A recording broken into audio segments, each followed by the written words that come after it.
sudden they would get in compete mode. Mm-hmm. So she went ahead and, like a little less than a year later, after I met Brianna, she remarried some dude. Just some random dude? Yeah, to me, he's just some random guy. Okay. He shows up at my house one day, my apartment. Shows up at my apartment one day because I was doing pickup and drop-offs with my daughter's grandmother, the woman who had cancer, who I gave a card to. Yeah. She shows up to my house like she's supposed to all the time, but unannounced to me, the boyfriend was there. Okay. He walks up to me, hands me my daughter. I said, "Hey man, I just want you to know I'm your ex-wife's new boyfriend." And I'm looking at this guy, my jaws are clenched, my fist is clenched. I'm not mad at this guy because he's dating my ex-wife. I'm mad at this guy because he thought it was appropriate to come to my apartment unannounced and introduce yourself to me as if this was the manly right thing to do. A text would have been nice. Text would have been cool. I would have respected that.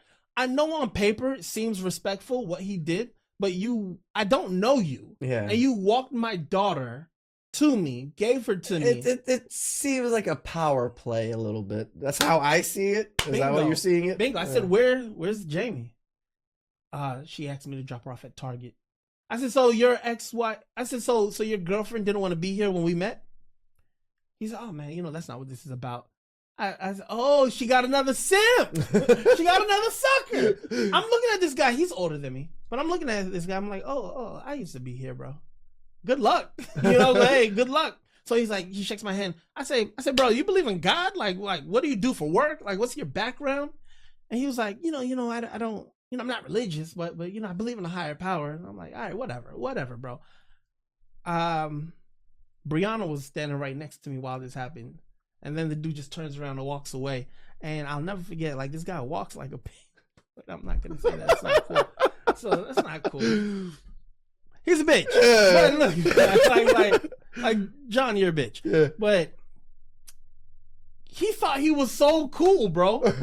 And I'm just thinking to myself, like, young dudes, don't let your girlfriend get you killed. No. This is not a threat. I am not threatening anybody. But in that moment, I was so upset and I felt so disrespected that I could see why another man would want to fight a guy. Yeah. This is not a threat. This is not a threat. This is not a threat. Can't say that enough. One for YouTube, but two for court. Yeah. This is not a threat in any way. No, that makes sense. That was very disrespectful. Because it's emotions, right? Right. Not that you're trying to harm somebody, but when you see, it's just like, the gumption of you. And then where is your girlfriend? Yeah. She led you into the lion's den. The lion's den, and she's not here. Yeah, she's just like, right. But I'm like, bro, did she not tell you that I was abusive? If I was this abusive, scary guy, why would she have you come give my daughter to me? What's his stature compared to you? Same height. He's fat. Okay, so similar stature. Like, yeah. Okay. Because if it was someone like me or something, then it was like, yeah, I'm gonna get my ass beat. Right. I said he's fat. Red says, yeah, similar stature. Like this muscle, man. This muscle. He's so damn funny. So Red. So I'm very frustrated. I'm very upset. And I remember Brianna. She was like, bro, like, nothing is worth losing custody of your daughter. Yeah. Nothing's worth acting out of character. And I'm realizing in a moment of complete anger and chaos, she is very peaceful and still very respectful to everybody in the situation. Grounded me. And I said, who is this woman guy? I said, is this a trick? Is this a trick? Like, because I don't. I don't. Is it because I said never again? Right. I'm like, I don't trust nobody. So that showed me, okay, you're to his point. I'm feeling bad for the guy almost, because I'm like, your woman led you into a dangerous situation. I'm not a bad man. I'm not some rough and tough dude, but that was stupid. Well, open signs of contempt happened more and more. After this happens, she decides that she's going to move to Tucson, Arizona, which is 100 miles away from Phoenix, Arizona, which broke our parental agreement. Because you can't move 100 miles outside of Maricopa County without my approval. Oh. So she lost custody of our daughter. I didn't even know this. She lost custody of our daughter for about 4 months. Oh, it's only temporary. It's only temporary. It was until you move back to Phoenix. You're going to lose custody. And you owe Mr. Parkinson child support. For 4 months. For 4 months. So for 4 months, I'm getting child support from this woman. And she's livid. I'm sure she bought a house in Tucson thinking that she could abscond. There's that word abscond. Because she already bought the house. She already bought the house with the guy. Yeah. And thought that it was appropriate to move 100 miles away, making me drive about 70 miles to go back and forth to go and pick our daughter up. I'm like, this is insane. So I had to go to court, talk to court about it. And the court's like, yeah, she can't do that, bro. You've got full custody until she moves back. So she moves back to Arizona. Her and John, livid. They hate me. Of course. Of course. So there is a back to school night at Peter Piper Pizza. Do we have those in California, Peter Piper Pizza? No. It's like Cece's Pizza. Okay. That's out here, right? Cece's Pizza? No, we have a John's Incredibles Pizza. Bingo. It's the same thing. Yeah. Same thing. So we're at the Arizona equivalent of John's Incredible Pizza. And we're there. Remember, the mom always tries to get orders of protection on me. They always get thrown out. Mm-hmm.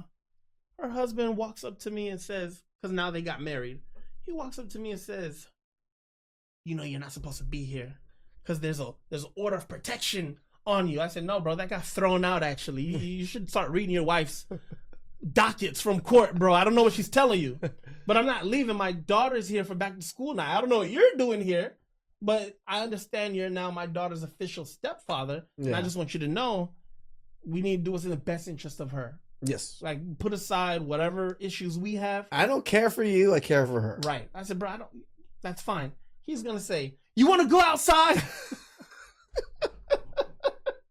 You want to step outside? I'm like, bro, no. I said, John, no, I don't want to go outside. And why are you asking me to go outside? You shouldn't be here. She's got an injunction of harassment on you. I said, bro, it was thrown out. You got to read the paperwork and stop listening to what your girl's telling you, bro. And then he's all livid with me and stuff. I'm like, this is stupid. So Brianna is there again. Watching everything. She keeps spawning in place. I'm like, yo, where did you come from?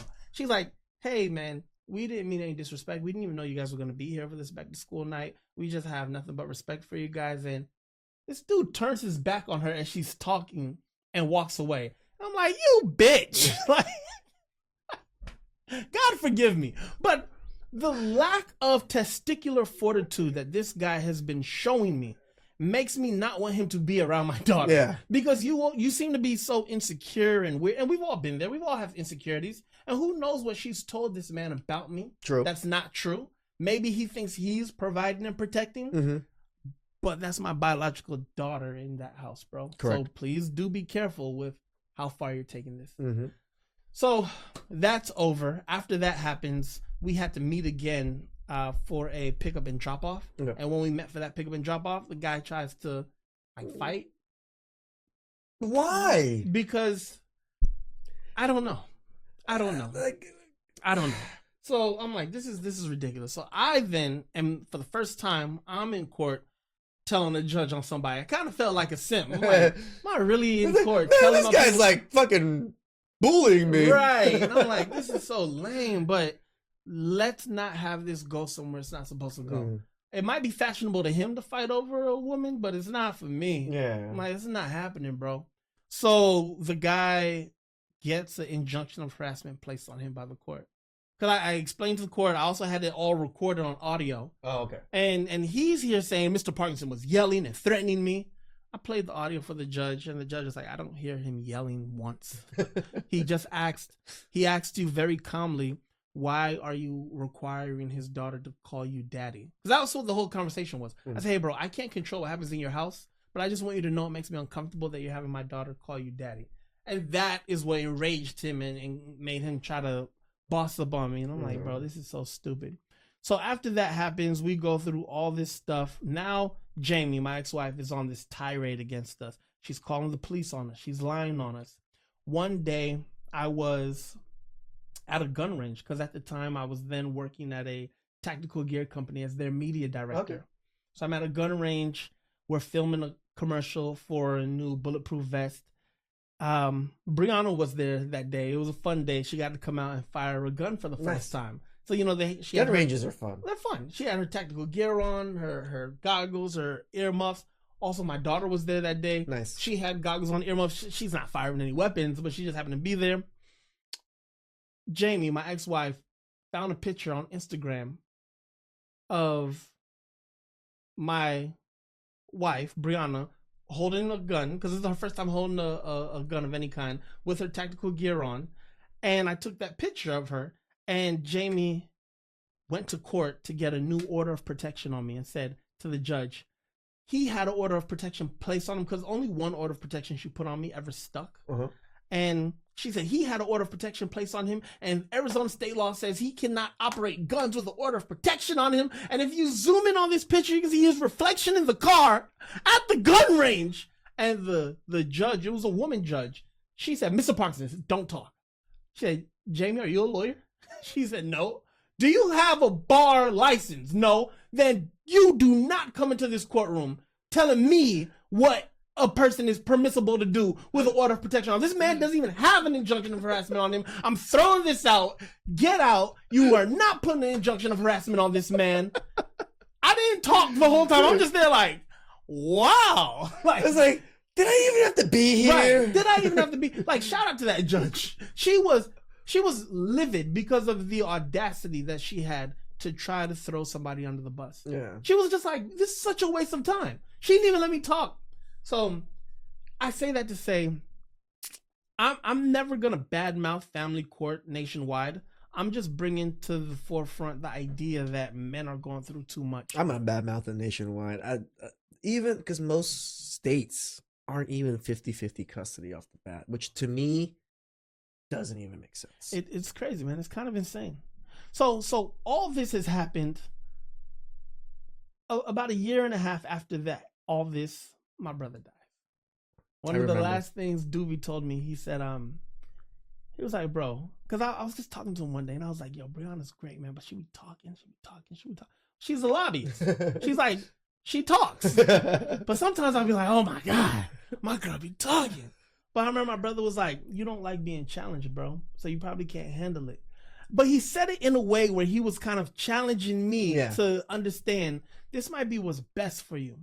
And I said, bro, you think I should take you to the courthouse? Because I'll never have a marriage ceremony. It's just, I can't do it. Yeah. And he was like, bro, you better do it. I didn't know he was going to be gone a few months after that, bro.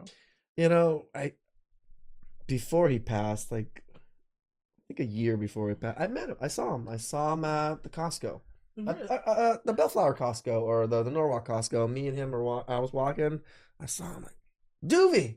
And he was just like, and then he was with his girl. And we got a hug, said our thing. I was like, how's Kevin doing and all that, and just did our normal thing. And then a year later, sad news. And that's beautiful, man. I'm so glad. So I actually got to see him before. I mean, not before, but at least after high school. Right. That's awesome. Yeah. Red, you're a good dude. People don't forget you, bro. Yeah. You're such a good guy, bro. You have such a good spirit. You're good. People tell me it's hard to forget. It's very hard. Your name, your everything about you, bro. You're good people. I appreciate it, man.